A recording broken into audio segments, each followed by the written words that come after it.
knowing how to win is a thing. Brian Harman, him winning the British Open, that's a great example. It's just consistent. It's not sexy. It's not flashy. But guess who's having more fun? The person that's winning. What's up? This is Keith. And this is D. And we are here with the Defiant Life podcast, where we defy the laws of mediocrity. Very good. Hey, man, I'm not going to lie. I'm a little bit sore just getting back from this Me too. 100-hole golf weekend. I'm feeling pretty good, actually. I was a little sore. I was really sore Saturday, but yeah, I'm good now. I was real sore. Ready for some pickleball. Yeah, pickleball? Yeah. That's what you're moving to now? Yep. All right. So Couldn't win at golf, so. A good win at golf. I couldn't win at golf. Oh, could not win. Let the record show he could not win. Oh, no. Between us, I won. I'll let you have that battle. Overall. Well, what's more important, though, the battle or the war, you know? Well, you didn't win either one, so. But I didn't lose either. I didn't come in last place. Sorry. Anyway, so I do kind of want to piggyback off of that a little bit. So you came out the gates hot. Yeah. First day, boom, 27 points in the stable format. Yeah. And got 6 points. It looked like you were going to run away with it. Yeah. From the beginning. And then after that, you just kind of dropped off the face of the earth. You could have went home after that, and it would have made a difference at all. Yeah. Right? Well, wouldn't have been as fun. Yeah, that's true. That's for doggone sure. You know? But I just want to talk a little bit about consistency, man. What it looks like to be consistent, why consistency is important, and then what it looks like practically, you know, in business and in life to be consistent. Maybe we can throw a little bit of practical examples of what we do in our real lives to be consistent in business and in life, and try to keep everything afloat. But not only afloat, but to thrive, right? Yeah. Okay. You know? Sound good? Feel good? Let's do it. Sounds good. Let's do it. So like I said, with this golf weekend, you came out the gates hot, like most of us do in anything. We're excited about something, you know, a business, about anything in the family with some kind of plan. And then after that, it just kind of like, petered out a little bit, you know. Meanwhile, the rest of the crew, we came out, you know, a little bit lackluster, but we maintained and leveled up little by little, and we made it a real race by the end of it. It came down to the top 3 people for the most part, just because we were consistent and we had a chance at winning the big goal at the end because we were consistent, you know, every day. So I just want to, you know, talk about what that looks like. So for me, when all of us were excited at the beginning of the trip, right? We had the cup that Jeffrey made, the little, what was that at the top of the cup? I don't know. We should have a picture of it. Yeah, a cheese grater with some golf clubs and the faces of the people that have passed, that have played in the tournaments in years past, you know, which was really special, really cool. And it was cool that you went on out, got our scorecards and everything with the faces and we made some custom scorecards for the trip. That was nice. Yeah, it was fun. Good stuff. And I think we're going to level up even more next year with some stuff. We're going to get technical with it, you know. Okay. Bring some Elon into it, you know. Get our own golf carts. But everybody was excited when we first came out the gates. You came out super hot, supernova, right? And then we kind of played within what we normally play. Didn't do anything spectacular. But then what happened was with me was the next day I said, okay, I didn't do anything spectacular. I didn't do anything terrible. I'm just going to stick to the game plan and be consistent. And eventually something's going to break through. If I trust my process, don't try to change my whole swing. Like, so here's the thing. I was talking to my son, Nico, before I came to the trip. I said, most of the time when I go out and play golf, I try to tinker a whole lot. Yeah. I said, I'm not going to do that. I'm going to have one game plan, and I'm going to stick with it the entire weekend. I'm going to have one swing thought, and I know that if I stick with that, I can trust it. It'll break through eventually, and I'm going to have a chance to really do something. So that's what I did. When I went into that second day, I said, I didn't play that great. I didn't play that bad either. Mm-hmm. So I'm just going to trust my process and stick to the same swing thought, the same game plan, not try to do anything to supersede or exceed what I didn't do yesterday, right? Yeah. I'm just going to come and just pick up where I'm at and trust the process. And that's what I did. And then I was able to get on the board that second day. The first course on the second day, I got on the board. Once I got some victory, I was like, okay, I had some momentum. It felt good. And I felt like I can translate that good feeling, that good success that I had into something more. I actually had something I could build upon. Yeah. So then when we got to that next course, same process. Even though I had a little bit of success, I was like, I'm gonna stick to the same process and just trust it. And then I was able to build higher onto that right there, right? Yeah. And then the last day was the same thing, just same process, just so what happened was I had a game plan that I had set before the weekend started. That way I didn't have to waste time, energy, whatever on recreating something from scratch. I already had a game plan in place, and I just went with that every day, and I was able to enjoy and focus and build and make little minor tweaks along the way to whatever I needed to do to improve and just maintain my course. Suffice it to say that one of the main things I gathered as a microcosm of this weekend to life is you make a game plan and you stay consistent. You see it through, and don't try to make major changes until like too early and stuff like that. Right. I remember when I was your property manager some years ago in South Georgia, those mobile home parks. We would have these meetings, and you would say, hey, this is going to be our game plan for the parks, for the management team, for the maintenance team, for everything. And we're going to see it through for 3 months, because what's going to happen is, even if when we come out the gates with it, even if it doesn't seem to make miraculous changes, you have to give it enough chance to give it enough body of work to have some kind of proof of concept, whether it really be good or really be bad. And I think a lot of people switch course too soon before they give anything that they have going on a true chance to see what's going on. And then there was a video I saw with Alex Ramosi. He said he was trying to build some business or something, and he had to put out some flyers or something like that. And maybe you sent this to me. It's the first one that comes to mind. And he sent out like, I don't know, 300 or something. Yeah. So then he went back to his mentor, and the guy was like, well, how many flyers did you send out? He said, well, I sent out 300. He was like, 300? He said, I don't do anything less than 5,000 because you got to have proof of concept. You have to give it a chance to see if it's working. And then what about that is working and not working, and what can you tweak and stuff like that. So having the game plan, giving it time to work with consistency, and then, and stuff like that. But main thing, just even sticking to the plan. So anyway, that was kind of my microcosm of the weekend of like life, when it came to that. And I thought it was a good illustration to see how it played out literally. And then when we got to the last day, I was in second place, and I had a chance at the cup, and I played consistent.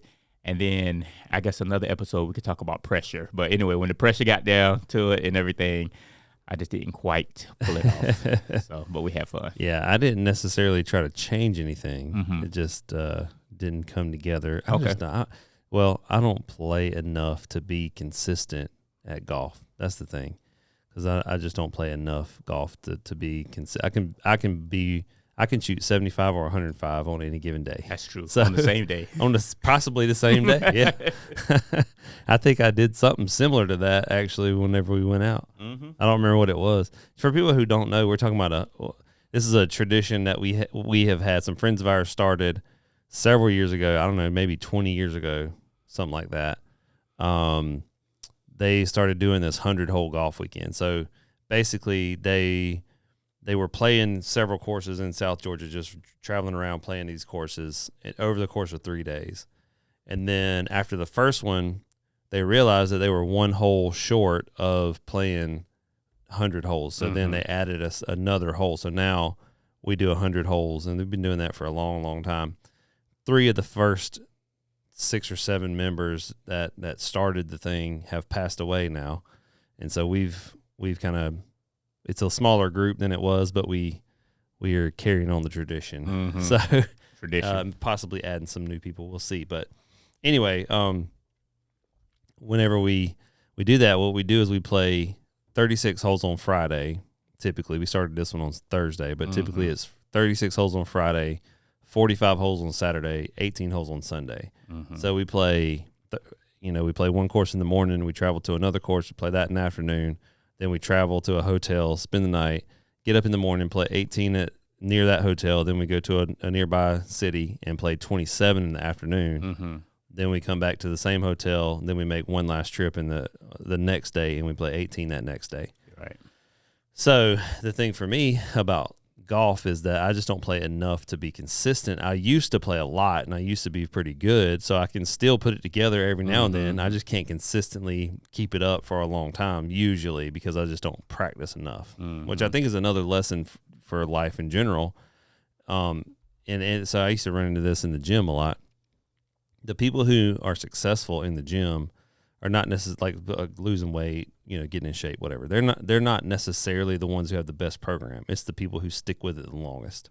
So if you want to be good at pretty much anything, if you just stay consistent over time, then you're going to be better than 99% of people because you stay consistent with that. So if I went out and play and just hit golf balls every single day I started playing 20 years ago. If I had and I went from terrible to trying out for the golf team at the college that we were at in 3 months, and then getting a little bit better over the next couple of years, and then just not playing at all not at all, but not playing consistently at all for 15 years, and so I've just never gotten any better. And I could still play if I get into that rhythm. I can still play like I used to, but I can't keep that up for very long because I'm just not consistent. So something's going to go wrong eventually, and then, it's hard for me to get it back because I just don't have the feel and the practice. I don't have the tempo and the timing and all the things that you have to be consistent. I don't have that because I don't practice enough. You get kind of sensitive to that stuff. You know what I'm saying? So when it's not, the more locked in, the more, and there's a word in there that you used that I really like is rhythm. You said you can get into the rhythm. And I think for us to really be successful in our consistency, I think you kind of create your own rhythm through consistency, right? We were talking with Russ, the producer over here off screen. What up, Russ? Hey. He's been doing cold showers, and he just eclipsed 61 days, right? Insert claps. Yeah, today was 61. Yeah. Oh, hey. That's not the right. Nope. Hey, okay, fairy dust. There it is. There we go. Yeah. That's awesome. The yellow button. Good to know. And so here's one thing that he said so he's got into a rhythm, right? Is it safe to say you got into a rhythm? And it's like what you do now? Yes, every day, at least one cold shower a day. Right. So here's the thing. No one likes to take cold showers, especially not initially, right? Who wants to take a cold shower? Nobody. But there's a rhythm that's been created in his life. So then he took a cold shower, he said, this past weekend. But then he was like, you know what?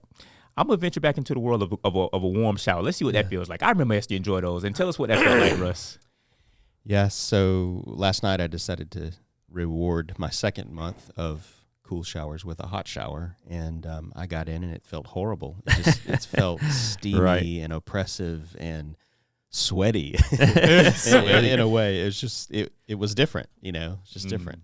Yeah. And that's the same, and I know a lot of people can relate to that too, especially when you've been eating a certain way for a certain amount of time. I remember my daughter, she went on this, my daughter was like 9 years old, right? I don't know where she came. She might be the second immaculate conceived child because she just does her own. It's amazing. But she was going on a fast with her and her friends, and they weren't eating sugar for like 30 days or something ridiculous. So then as a reward, just like Russ was talking about, they was like, all right, we're done. Let's pig out. Right? Yeah. So they ate a whole lot of sugar and stuff, and she got sick. Like it was terrible, But what happened was she built up a rhythm of good habits, of good things. Russ built up a rhythm, but that rhythm was created. I think a lot of times we don't do things, we forget, we don't really take initiative and take charge and take action like we should, is because we're waiting on that rhythmic feeling. But I think we need to create that rhythm, right? And you can't create that rhythm unless you get started doing something. Right. And my son is the same way. He has a rhythm now. He's getting up at 5:30, and now he enjoys it because he's in the flow. And that's his life flow. That's what feels comfortable to him now. Yeah. Right. So for you going back to your golf game, you said every now and again you can catch that rhythm. I think sometimes we can catch pockets of it. Like Toby Keith says, I'm not as good as I once was, but I'm as good once that's right. as I ever was. Right. Keith hates for me to sing on the show. So got to get in what I can. But creating that rhythm, I think is what's important, through consistency. Yeah. for the most part, right? Yeah, I think so. I have a couple of stories about similar situations. You're talking about your daughter. So I remember when I first started, I was actually already training, but I first started CrossFit kind of after I had started being a trainer, and I found CrossFit reading a magazine actually about it was like one of the health magazines, and I was just looking for some, stuff I could use with my clients or whatever. I was waiting on a client and started reading about it. And anyway, I wound up going to the CrossFit gym in Valdosta, and they had this like paleo challenge, like a 6-week paleo challenge. And so it was basically you just cut out all processed foods. Okay. Is like the simplest version. So, well, we did that, and then I had been doing it for like 4 or 5 weeks, and I was feeling great. Had lost some weight, whatever. It was awesome. And then we went out after church one day to IHOP, and I was like, you know what? I'm gonna eat some pancakes. That'll be gonna reward yourself. Yeah, it'll be cool. I've been good for 4 weeks. I'm just gonna eat some pancakes. So I did. Everything was fine. Then the next morning, I would go work out at 6 in the morning, the 6 a.m. class. So I went to the 6 a.m. class, and I felt so awful. I was like, so the trainer, the guy who owned the gym, took my keys and was like, I can't let you drive until you get some color back. Oh God. You got to get some soul, some rhythm before you can. He was like, you're gonna pass out while you're driving. This could be terrible. So wow. That was like, I was like, okay. That's when I realized how bad that stuff made you feel, and you don't really notice it until you are not in that rhythm, and then you start feeling great, and then you're like, dang, I can't do the things that I can do when I'm eating well and I'm feeling my body well. So anyway, that was like one of the things. And another time I started a CrossFit gym in 2010 in Brunswick, and we did a 6-week paleo challenge there. Some of the original members, and Russ was there. And so we went, and at the end of it, after 6 weeks, we all went to Pizza Inn, like a celebration, and we ate pizza buffet. And I think I had 10 or 12 pieces of pizza, and then another like 10 or 12 of those brownies and the cinnamon rolls and all cinnamon that rolls stuff. are so good. Yeah. Yeah. So I ate so many of those things. So then we went back over to Russ's house. It was Saturday. Went back over to Russ's house, and we were hanging out. We were playing a video game, I think Call of Duty maybe or something. Yeah, it was Call of Duty. Yeah, we were playing Call of Duty. And then so I'm just like playing the game, and then all of a sudden I woke up and I was in the middle of the floor. I was like, what happened? Russ was like, you've been out for like an hour. Were you naked when you woke up? Yeah, what the heck? I just passed out. He fell asleep. I was just playing, and just all of a sudden, I don't even remember it. I just woke up. I was like, what the heck happened? I was in like a sugar coma. It was crazy. So hold on, Russ, did y'all see this happen? Was it like timber? Like he was I was already on the floor. sitting on the floor. Yeah. Okay. With his back leaned up against the couch, and so I was sitting on the couch, kind of behind him a little bit, and so I guess probably when he fell asleep, I didn't even realize that he was asleep until we started the next. So hold on. Here's match. Well, here's the thing: was his play that insignificant on the game that you didn't even know? Yes, that was not my thing. I never really got into that stuff too much. But I had been through the challenge too, so I knew. Yeah. We hit it hard, in a good way, and then we hit it hard that day, with the pizza, and so I knew what was happening. He was just out. Oh my God! And I think a lot of that stuff happens though. People get into a good rhythm, and then they're like, "All right, I'm done with my whatever rhythm I got into. Now I'm going to go back to this," and then you don't stay consistent, and that's really the biggest issue that I used to run into in the gym. It's like, it doesn't matter what you do, if you stick with it for years, you're probably going to be much better off than That's a good point. 99% of people.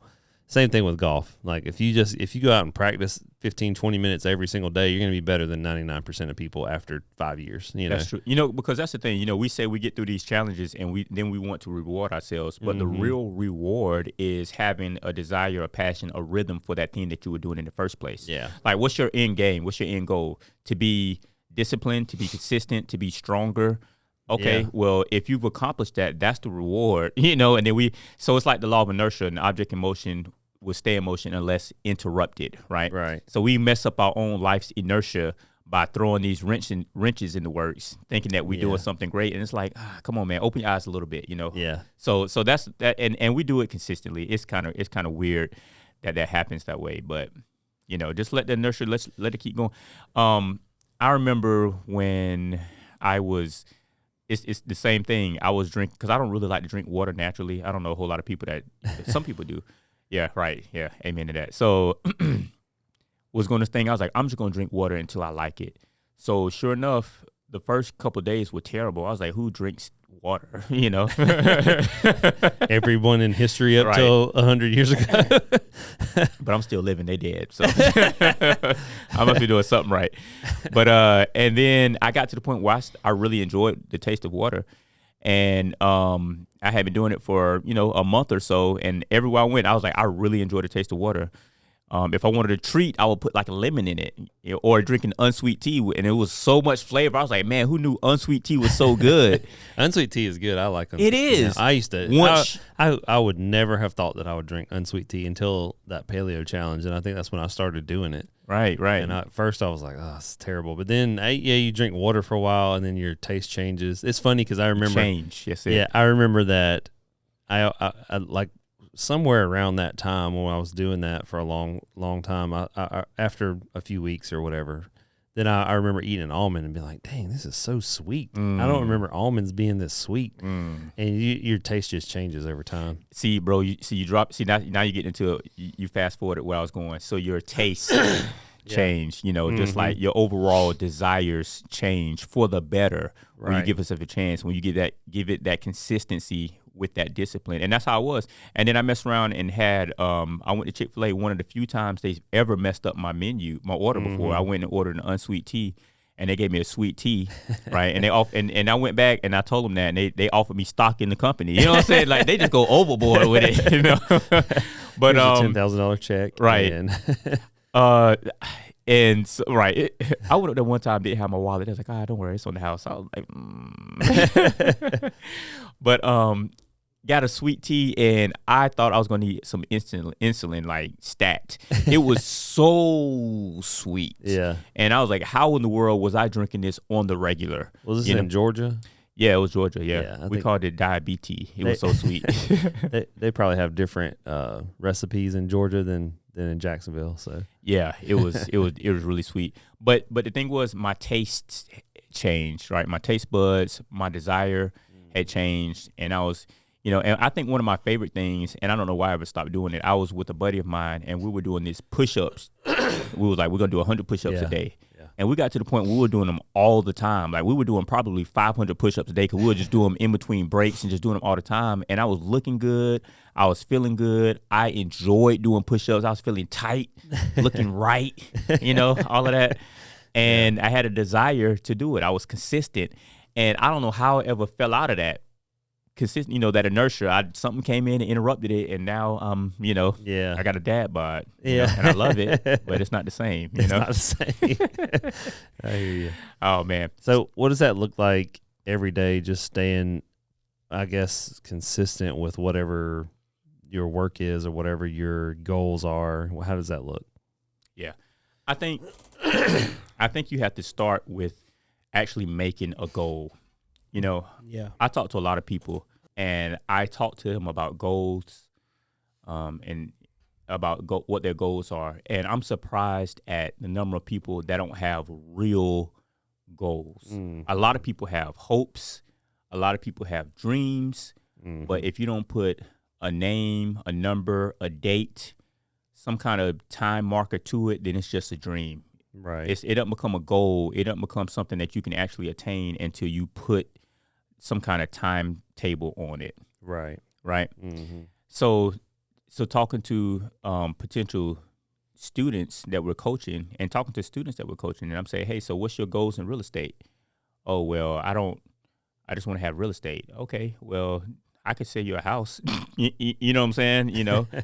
How much money do you need to make to retire, to get off of the job that you're working right now, so you can have freedom and take control back of your life? Well, I don't really know. And it's amazing. So I think the first thing to having a consistent life is actually having something that you can go to, like, aim at, right? Yeah.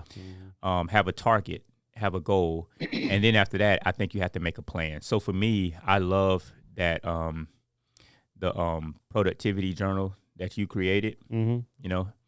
I've integrated it into my Kindle Scribe. Hey, I finally got somebody to buy one of these things. There we go. Guys, check the link below for your version of the productivity journal, calendar. I don't even know what it's called. Defiant Life. What is it called, actually? I don't know. I've never named it. I just made it so I could use it.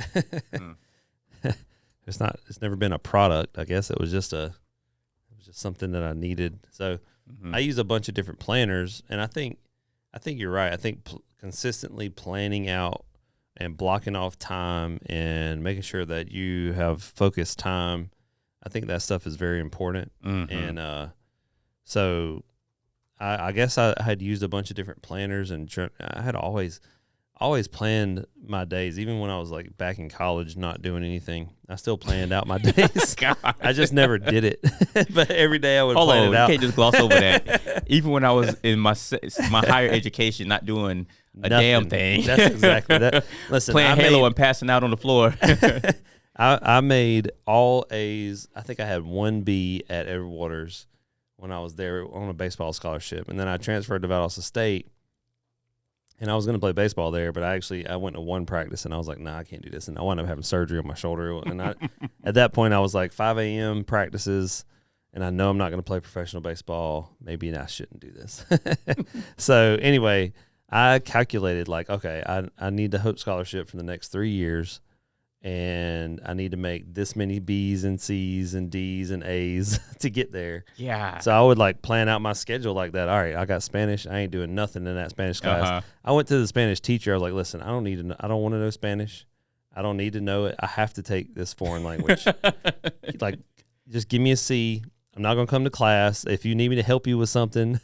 And she was like, but you might need to learn Spanish I was like, listen, you heard of Google? You heard of Google Translate? Is like this is when Google Translate was just coming out. Brand new, because that was like 95. I was like, college. I'm not gonna have to know Spanish. Yeah. Like, I'm just not gonna have to. And she was like, okay, fine. She gave me a C. Are you serious? So I did stuff like that a lot. Like, I would just be like, this class right here, I need to take. I take one test and make 100 on the test, and then I'm like, all right, for the rest of the semester, I don't have to. I can make 50s. So I'll just guess at all the rest of them. I know I can make a C. And then I'm good. Golly. So the day, like the semester that Hope paid the last semester that it paid for, my GPA dropped under 3.0. Oh, so, no. So you lost it. No, I used it all. Oh, okay. Yeah, okay. I used it all. Wow. And then when I got into philosophy, then I made good grades because I cared about it. But it seems like it took way more work for you to calculate all that you didn't have to do than it would just to do the work. Nope. I just did that one time. I'm like, all right, well, I need to make this and this. So I would schedule some easy, I had golf. I had a golf class. Okay. I had stuff like that. I'll make A's on that. And then I'll make C's and this other stuff over here. So when you learn, is that when you learn how to make your necklaces and stuff too? And no, that was bracelets. No, that was like middle school and high school. Okay. Because you were making them up into your 20s and stuff. I did have those in college. I did. I saw a picture from Edward Waters baseball, and I had one on in that picture. Yep, recently. Double minority over here. Yeah, I was I didn't get a minority scholarship though. I'm kind of. You did not? No. You can go back to school, man. Get some of that money. Maybe I should. You should, man.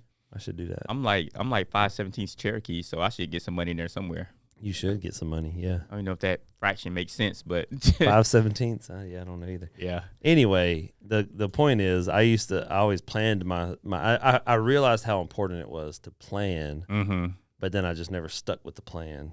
So, but now I still know how important it is to plan, and the big thing is just being consistent with the planning and making sure that I do the things I need to do, just to stay on track. So. I think so. I'm gonna scale it back a little bit. With me, where I learned consistency was like doing manual labor. When I was remodeling houses and doing things like that, we would have this big project ahead of us, and we have certain deadlines. Yeah, and it would be like what would appear to be a daunting task, and the boss would say, "All right, we got to get this amount of work done today," and I'd be like, "Oh my gosh," like. That's going to be some hard work, and that's going to be a hard 8 hours, 10 hours, whatever the case may be. Yeah. But having a goal, knowing what we need to work towards, knowing what it was going to take to do it. Just saying, okay, all right, well, let's get it. I will get prepared so we can be the most efficient as we could be, and then we would get to it. And then, like, before you know it, you get to lunch and look back on what you've done. It's like, okay, I can see and just having that little bit of instant gratification of what it looks like to be consistent. And then it kind of gives you that second win. It's like, all right, well, let's finish this out strong. So then go ahead and then getting that stuff done just through, because a lot of that work is not, regardless of what you're doing, whether it's, you're in the office, whether you're an entrepreneur doing your thing, if you're doing manual labor, stuff like that, most of the time we're not asked to do something outside of the realm of what we can do, right? It's just going to take stability. It's going to take consistency, which takes mental strength to just press on and get through. So in getting to the end of the day and seeing like, man, we started here, we got all this stuff done. And for me, doing carpentry and stuff, when I first started, that was the coolest thing in the world, especially when I first started, was seeing a blank canvas, and then by the end of the day, seeing walls and stuff put up. I was like, man, this is so rewarding for me. It just did something for me. But that stuff wouldn't have got done if I would have got tired or quit as soon as I got a splinter in my thumb. I've nailed both my thumbs before. Like, I remember I was building this wall. We have this this family friend. She's an optometrist, and she wanted us to come and build out her office a little bit, right? So my job was to build these little knee walls, and so we could have like a little reception area and stuff. And I was still a little bit green when it came to this type of work. And I was building the wall, holding the studs together, had a nail gun, and had my thumb in the wrong place, and like, pow, hit the stud and nailed my thumb and pulled it. I was like, that sucked. So I was like, I got to do the other side. Huh? Is it frame and nailer? Frame and nailer, yeah. Then you got the other side, did the same thing to the other side. Bah, got both my thumbs. It was terrible. So now I ain't got no thumbs. I'm like a cat now. Like Jeffrey's cousin or whoever it was with no ears. Oh. Here's that dude. You said Jeffrey's cousin was born with no ears. Yeah. And he had a bad attitude. It's like, come on, bro. You asking for it. Like, you can't just be. Anyway. That's hilarious. So I'm saying all that to say stuff is going to happen, but like, what's your end goal? You know what I'm saying? Like I didn't need surgery. My thumbs didn't fall off. I was fine. It hurt, but we were able to finish that. And it was like, man, the reward of finishing what we set out to do was greater than the pain during the process. You know what I'm saying? So I think a lot of times it's good to have small victories, something that you can. So this past weekend I was talking Robbie. And so it was Jeffrey, Robbie, me, and you that played this weekend, the golf 100 holes. And when I was in the court with Robbie, we would encourage each other, right? So he got up to this one shot. He was like, all right, D, I need one of them inspirational quotes or whatever, And I was like, I ain't got a whole lot for you. All I'm going to tell you is feel the shot, see the shot, and then hit the shot. I was like, feel yourself hitting a good shot. And so he was standing on the ball, waggling, and I was watching him. And I saw he was doing it. I was like, yeah, that's it right there. You feel that? He was like, yeah, that's it. I was like, that's it. I was like, you see the shot? He was like, yeah, I can see it. I was like, just hit it. Just do it. So, and he did. And he played out of his mind, bro. Like, Robbie played. He played very well. We had a lot of great moments. So that's the thing. Being consistent. All right, I got to take a cold shower, right? I'm doing a 90-day challenge, taking cold showers. I've done it before. I know what it feels like on the other side of it. Feel that sensation. That's your goal, to get to the other side of this, to get through it. Yeah. It's going to suck in between.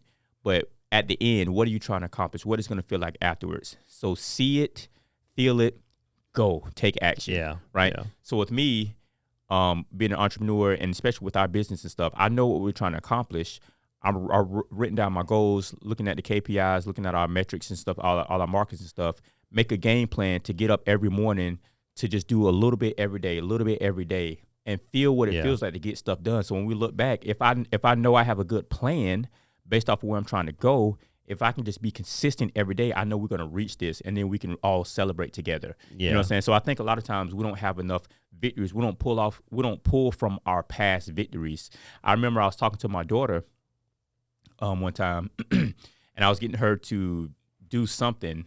I think I was trying to get her to hit a golf ball or do something that she hadn't done before. And I remember, because both my kids did Taekwondo, and I said, remember the first time you broke a board in Taekwondo? She was like, yeah. I said, you remember how I felt? She said, yeah, I remember. I said, well, go back into that feeling right now of victory and approach this task that you have right now with that same energy, that same victory. Like you already know what it feels like. Embody that right now. And she did, and she gave her the bravery, the encouragement, the motivation, the strength she needed. So like, I think that's a little life hack, is to go back to times where you were victorious, where you were brave, where you were, where you took action. Yeah. Embody that and let that be the motivation that you need sometimes to go ahead and be consistent and get through whatever you need to get through. Because if you have a goal and you have a good plan, if the only thing is missing is you actually taking the steps to do it, don't let that be the weak link in the chain. You know what I'm saying? Yeah. That makes sense. Yeah. So anyway, so that's what I do with my morning routines. I write that stuff down, and then I say, all right, let's get it done. You know, Yeah. and then accountability is a big thing. So I know I'm gonna be meeting with you guys in the mornings when it comes to that stuff. So not just doing it by myself. I think it's important to be relational, to have people in your lives that you can talk to, and that you allow people to speak into your life and be like, all right, hey, where you at with it? Be honest. Yeah. You know. That's good. Yeah, I like that too. I think that getting a win in the morning is a good thing. I think we talked about morning routines before, but I think a lot of people get up and just do like simple stuff, like I don't know. Making their bed is a big one. They say start off with a big that way. Yeah, and I think maybe that's I don't know. There's arguments against that and for it, but anyway, I think the big thing is if you can figure out what your one thing is, and you can make progress towards that one thing every day, like your most important thing you have to do, and you can get up and just make progress towards that every single day. That gives you a leg up. It makes you feel better. It helps that you're actually moving the needle a little bit. It's not just something that's menial, like making your bed or something like that. It's something that's like actually moving the needle for you. I think that makes a big difference. What if we put out a challenge to our guys? If we got enough comments, okay, right? What if this was it, guys? What if you guys watching, all 17 of you right now? We threw out a challenge, like a morning routine type of challenge. Everybody has a goal. That's something they're working towards, and we all got in the game together and figured out how to do it, and just chronicled every episode, like, all right, I'm another 5 days, 7 days, I did it, and up to 90 days. And it just be something that we do kind of, if we get enough comments, you know what I'm saying? Yeah. I like that idea. Maybe we can incorporate some cold showers, cold plunges, since that seems to be like the popular thing right now. Yeah. Yeah. You like the cold showers? I do. You still do? Yes, I do. It don't get as cold right now because it's summertime. Yeah. But I do love So the water's like 91 degrees when it's cold? It might be 89 for It's me. probably in the 80s. Yeah, that was something that happened to me. So I got a cold plunge. I was doing cold showers. I hate them. Cold showers are the worst, the actual worst. They are. So I was doing that, and I was like, I think I would enjoy a cold plunge better. They look so nice. Like you see the commercials, people get in the cold plunge. Yeah. And they're like, the infinity and pool. I'm like, all right, I'm going to try this. So I got a cold plunge, and it's got a little thermostat on it, like on the chiller part of it. It tells you how cold it is. So I set it to like, I think I started at 50, something like that. But whenever I poured water in there, it tells you how hot the water is. So I'm thinking the water that's coming out of my faucet's got to be like 60, right? 65. So I'm pouring it in there. I look over at the chiller, it says 81. I'm like, it feels terrible. Like jumping in a pool at 80 degrees isn't bad, but a cold shower, man, it's terrible. So, and this wasn't even summertime. This was like January, February in South Georgia. My water was 81 coming out of the hose. Like, not just the hose that's been in the yard. Like, I hooked this hose up, a new hose to pour it in there. So this was just like the water. The whale water, pretty much. Like it came out of the ground like that.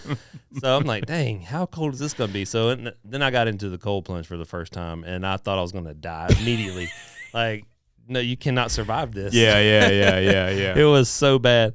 But doing that consistently, though, then I got used to it, and then it starts feeling good. And then you're like, all right, this makes me feel good after I get out of here. It's the same thing with exercise. It's the same thing with pretty much anything. If you can stay consistent.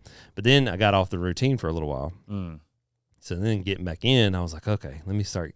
Then it was terrible again getting back in. So you just have to stay consistent with this stuff, man. And then it becomes easier and easier and easier the more that you do it.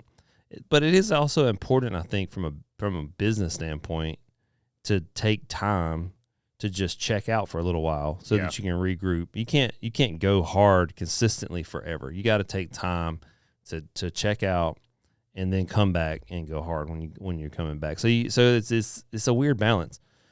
For me, whenever I'm out, like we did this trip, and it was a short trip. It was only a couple of days to play golf, and I think that stuff helps a lot. But then you have to I think it helps for me to stay consistent with some of this stuff. So like get up in the morning, read, or like, it doesn't have to be work. You don't have to put anything out, but just like get up in the morning and reading for me is something I really enjoy doing when I'm on vacation. It kind of keeps me in the rhythm. But it also is kind of a check, like I'm checking out a little bit too. So like I'll get up with my Kindle Scribe, take it over and start reading, make some notes. That's when I get a lot of my ideas for stuff too, like whenever I'm checked out like that. So I think that stuff is important for people who are business owners especially.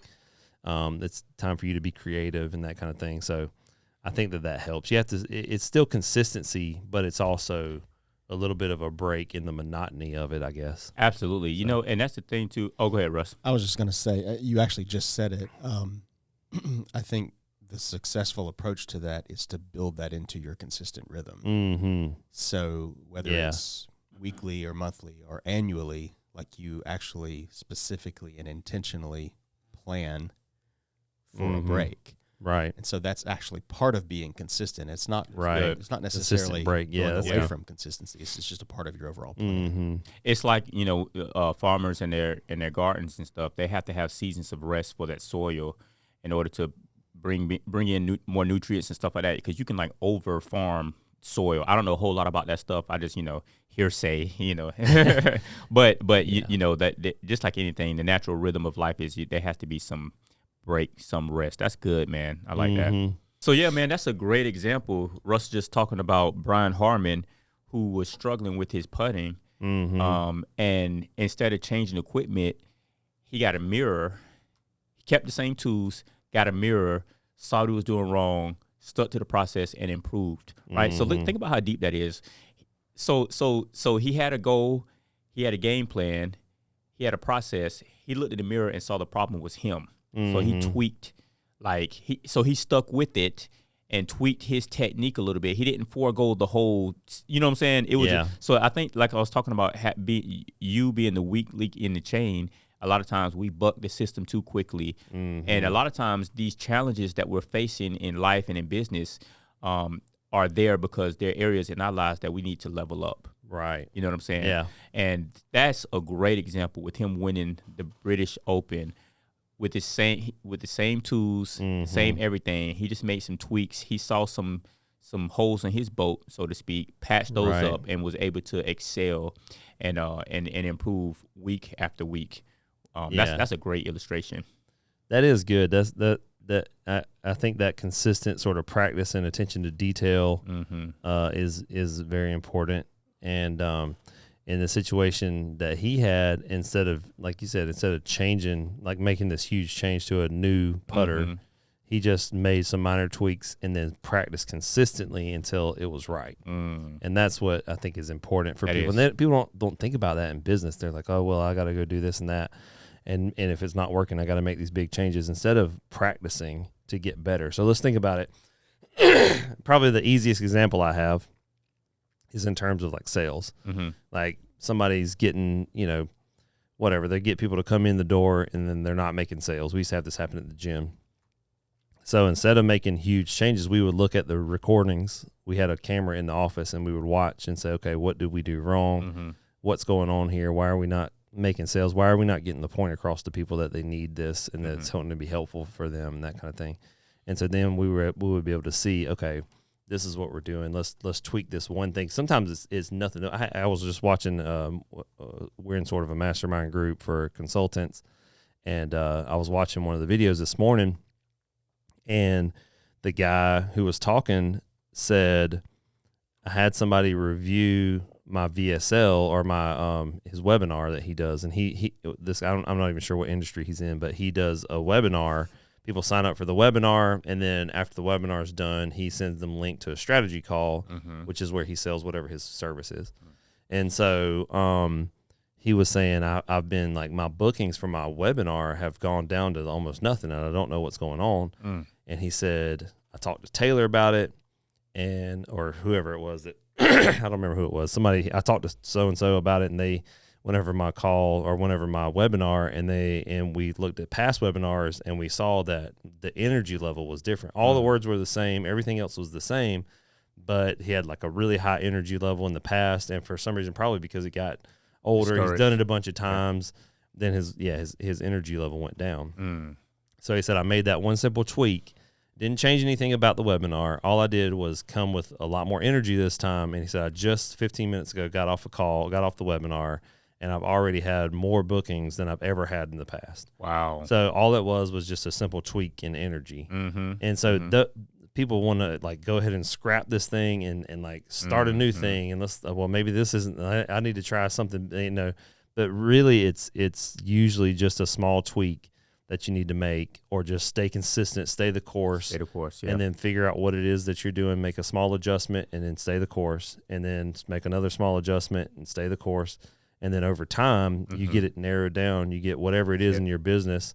You get that focus, and you're able to just surpass everybody else. Yeah, that's good. Yeah. It's like they say, the overnight success is usually like 5 years in the making, right? So you do these things, you stay consistent, and then all of a sudden it happens. So it's good stuff. So yeah, you were talking about Brian Harman. I think Russ was saying he had like 58 out of 59 putts within 10 feet or something in the Open, which is amazing. 58 for 59. Yeah, that's amazing. So I think that it's just a testament. We talked about like his consistency, staying consistent, and then figuring out what the problem is, and then making the minor changes, and then consistently practicing that, and just working on that until it became, second nature almost. And then in one of the toughest environments, right, in the British Open. What I don't know why is it not called the British Open anymore? It's just called the Open now. Well, because it was the original. You know what I'm saying? It was the original one. Yeah, it's called the Open Championship. Right. Yeah. So they just call it this. So we call it the British Open. The nickname is the British yeah. Open because we have the U.S. Open as well. It's just but it was the original one, so it was like the Open, the first one. The Open. The Open. This is the opening. We were playing some game where you have to.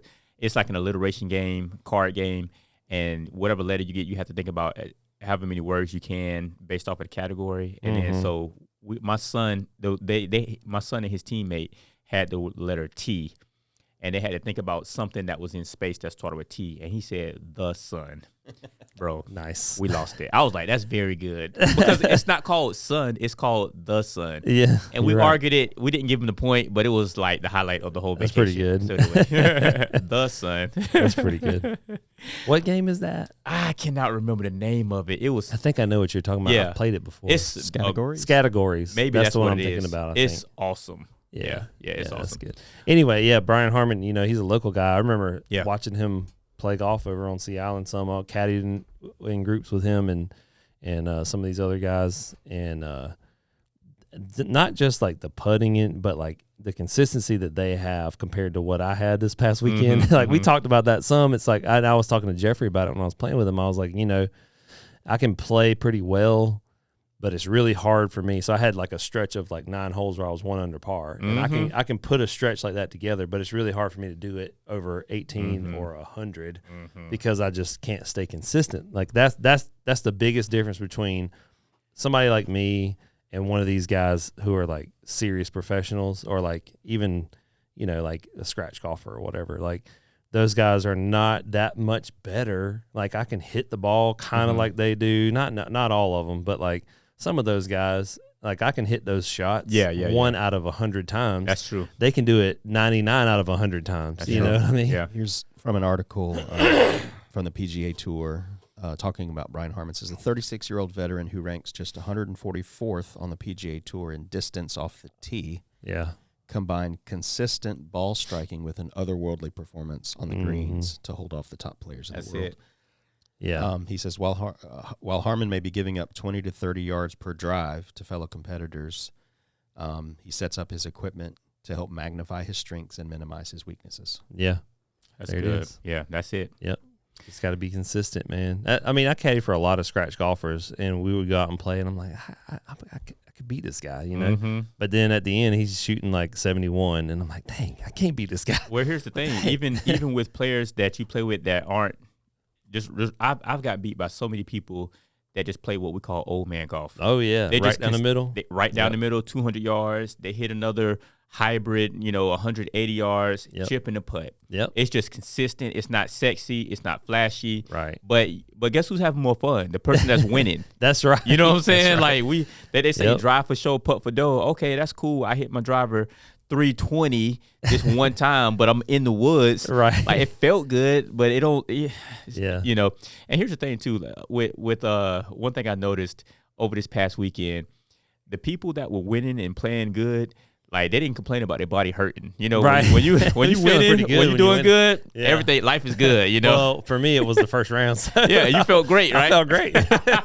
And then I was real sore after that. Yeah. But when you start playing bad, you start noticing everything else that's wrong and bad. Yeah. in your life. Your back's hurting and your hands hurt and then your feelings hurt. Yeah. But when you're hitting good shots, it's like euphoric. It's like I'm great. Oh, yeah. I feel great. Yeah. I think so. I think that comes back to building that rhythm, finding that rhythm in life. I think you focus once you have that rhythm in life, you focus less on negative things. Also, you start focusing on because you're in a different space. You're in a positive place, a positive space, and I think you start to see victories around you. You start to appreciate things a little bit more once you get into that elevated mindset. We just talk about it playing basketball all the time. Like you don't hear good shooters talk about their elbows or wrists or nothing hurting. They feel great, but when you start shooting bad, it's like this, that. Yeah, Right. Right. So with Brian, and I think that's why people that win, that develop that culture for winning, they keep winning, is because that like you seek that stuff. Because knowing how to win is a thing. Like we joke about it all the time with our favorite football teams. Mine being the Jacksonville Jaguars, and they would give away a lot of wins because they didn't develop a culture of winning, what it feels like to win. And I think in the everyday life, we can develop that culture every day by just being consistent and having wins. So know what it feels like to win, to accomplish, to finish. Like I think we become professionals at starting things and not finishing, leaving things open-ended, and you're just practicing losing. You're practicing quitting is what you're doing. I think subconsciously you get to a place where you're comfortable and okay with being mediocre and not finishing something or quitting or things like that. And I think it's a subtle thing that creeps in, and it's what makes life difficult when we need to press on. It's like I've quit so many times, it'd be easy for me just to quit right now. Unlike Brian Harman, he was like, you know what? Ordinarily, a normal person would just scrap everything and start from scratch and figure it out. They would just quit, But he was like, nope, I'm going to press on. I'm going to figure this out. And now he's enjoying the fruits of his labor, right? Type of thing. So like develop a culture of winning, what that feels like. Live from that place. I think you would experience a lot more wins once you start planting seeds in that soil.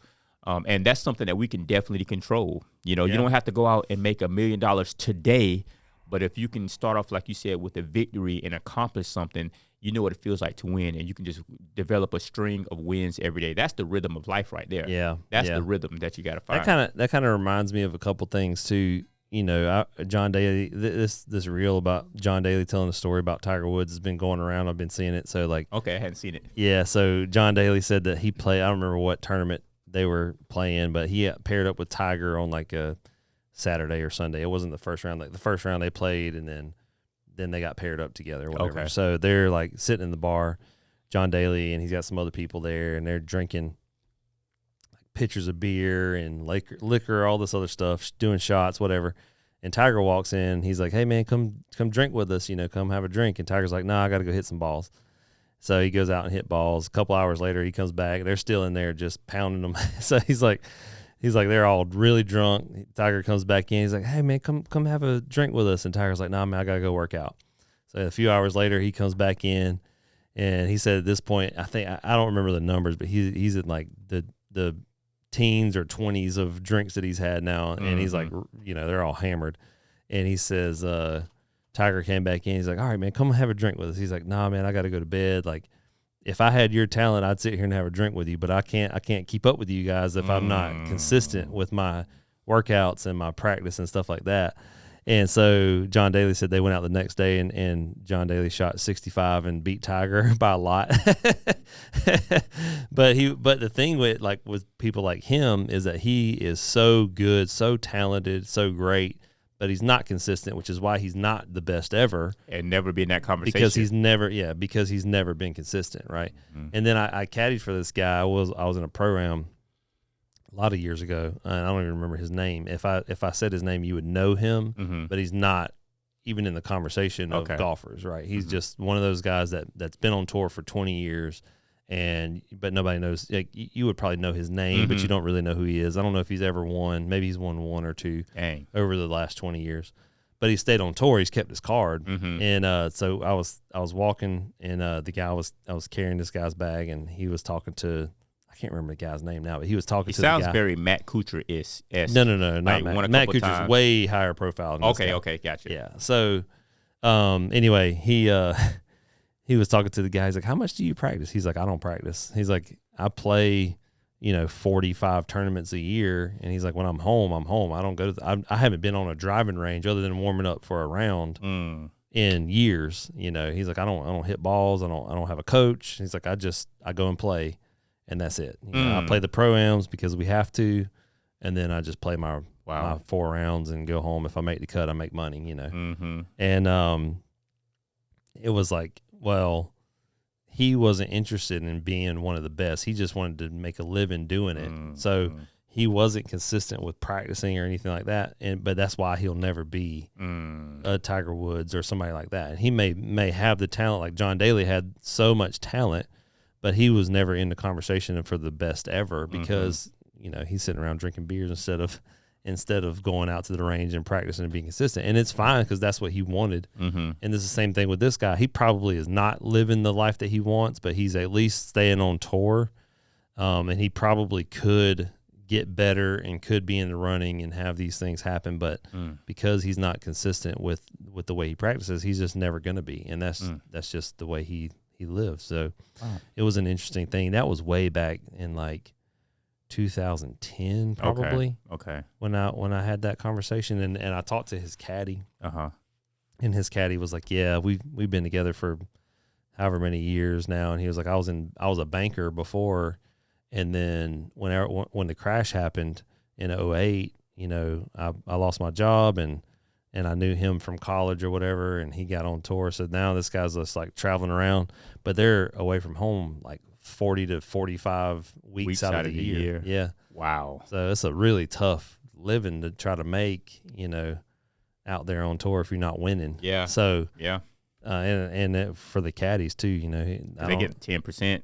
Well, if they win, they get 10%. Yeah, he's probably getting 5% if they make a cut. And if they don't make a cut, he's got a salary, but his salary was like $1,000 a week, he was telling me.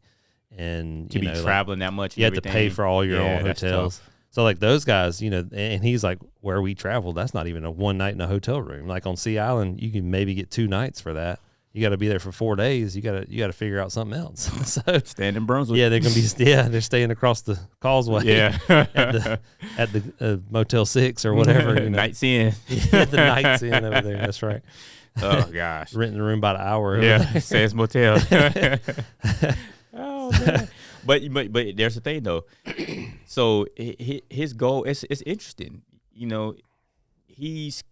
His goal is not to be the best. His goal is just to make money. Yeah. Right. And his lack of consistency shows that. So it's like he's performing to the level that he wants to, kind of. Yeah, I don't know if he was. I think John Daly's probably at that point, right? But I don't know if this guy was. I think he was just trying to make a living. Dang. And that's the only way he knew how to do it. He's like, I can't make this much money anywhere else. That's like true. Every week I could make $1 million. Yeah. But, for 20 years, he's never won. Maybe he's won one tournament or something. But you're right. Yeah. But he's been able to stay on tour. John Daly was so talented. It's crazy. It is wild. It's ridiculous. Yeah. He's like the Shaq of golf. Yep. That's it. The Shaq of golf. Yeah. Shaq was the same way. You know, Kobe said it wouldn't even be a conversation of who's the best ever if he practiced like Kobe practiced. Yep. Tracy McGrady, same thing. Yeah. You know, all the talent in the world, just never practiced, just super talented, you know. We had people like that we played football in high school with who were amazing athletes, and you know, we had college and NFL scouts at our practices all the time for these guys, and they were just like lazy, like just not consistent. And the one I'm thinking about specifically got kicked off of a major D1. He had a major D1 scholarship and got kicked off of the team for missing practices and just not working, you know. You know, somebody that was consistent, that was fairly talented, but it was consistent, ended up going a lot further than what most people did that had a whole lot of talent was Bud. Remember Bud? Yeah, Bud. Yeah, I got his book. He just wrote a book recently. We need to have him on the podcast. We need to, man. He just super consistent all these years. Like, he was fast. Like, he was fast, but he just wasn't like a big name like some of these other people, right? But he stays consistent. I think he make an Olympic team? I think he did make the Olympic team. That's a big deal. I don't know, actually. He might have. Like, I think I remember that, seeing him with the USA. Well, I know he was like an alternate, I think. I don't know if he actually ran in the Olympics or not. But, yeah, he's a top elite level track guy. Sprinter, track star. Yeah. And to me, that's a great story because he had talent, right? He had some talent, but he wasn't like the most talented person in the room, in any room that he was in. But he was consistent throughout the years. He and my brother had an epic last leg of the 4x400. That was crazy. I still remember the feelings to this day. It was awesome. And my brother had a big enough lead that he was able to hold off Bud and win, and they ended up Brunswick ended up beating Glen Academy again for that meet. So Bud had talent. He was very good, and he had a relationship with my brother all these years. So they would talk every now and again and stuff like that. And like I said, last I heard, he had maybe made as an alternate to the Olympic team. But that's the Olympics. That's a big deal. Yeah, like one the of the best top in the 10 world sprinters in the country, probably.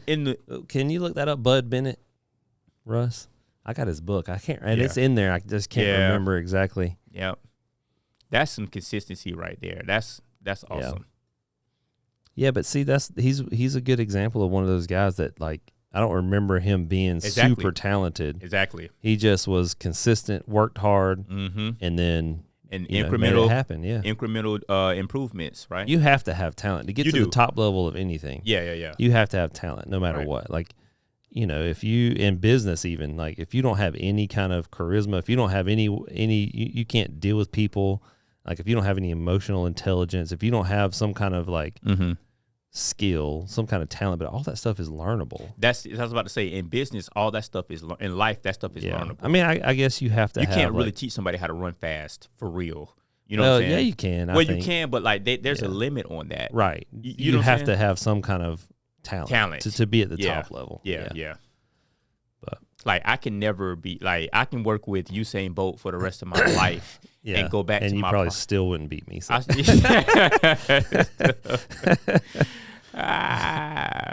We'll see.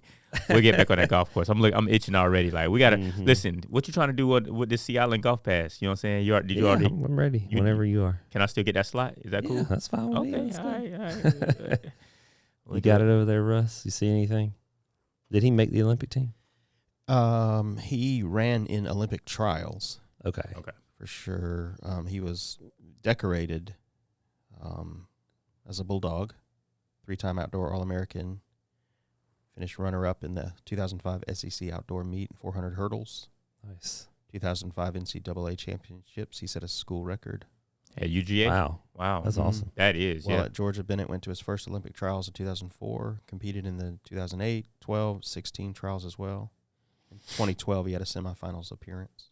So he didn't actually make the team, but he was in the trials. In the trials, though, and you have to be invited to that based on your performance. Silver medalist in the 4x400 relay, bronze medalist in the 400-meter hurdles at the 2007 Pan American Games.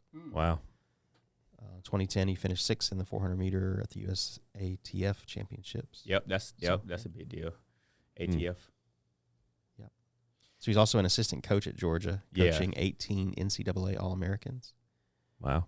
Yeah. That's awesome. So 3-time All-American at UGA, set some school records, And he said he was at trials from, listen to this, 2004 to 2016. That's a long time for a sprinter. 4, 8, 12, 16. Yeah. That's a long time for a sprinter, bro. Yeah. 2004. So he graduated in 2001, right? So he was probably 2021 1 or and 2, 2004. Yeah, And then for the next, that's awesome. Was it one when he? Yeah, he was a year. He was 1 year. 1 year older than us. Yeah, 1 year older than us. Yeah. Yeah. So And at high school, he's a school's record holder in 3 different events: 300 intermediate hurdles, 110 high hurdles, and something else. Interesting. Region 3A record holder. Those records may not stand today, but right. Yeah. When he set them. That's good stuff, man. Power consistency, man. That's a life hack right there. Being consistent. Yeah. He stayed consistent in that one thing. I'm sure I haven't read his book. I would love to read it. I'm sure he had a lot of obstacles because life doesn't come without obstacles. Success doesn't come without obstacles and pain. That's when growth happens, right? And this is one of the things I tell people all the time. You really have to look forward. There's certain things that that's going to happen. If you can prepare yourself mentally for certain obstacles and things that are going to happen, you can temper your emotions and everything right now to be prepared for it so you're not all out of whack. But when it happens, you're not going to be surprised. There are going to be some things that happen that's going to be unexpected. But if you know going into an event, if you know going into the day that, okay, my kids are going to wake up at 7, my dog is going to be going crazy and all this stuff, if you can kind of like gather yourself in the beginning to be prepared for it right now. So when it happens, it's like, okay, I was prepared for this. Right. I just think we have to get a little bit more mentally prepared for our day and for our life before the things happen. That's why, to me, cold shower, that's why taking control through external forces is so important to me, like a cold shower, like meditation, like whatever it is that you do, start off with that victory. Start off by, a lot of people used to always say stuff like, what up, King? How you doing? What's going on, Queen? Stuff like that. And I tell people, like, you can't be considered a king or queen unless you can govern your own emotions, right?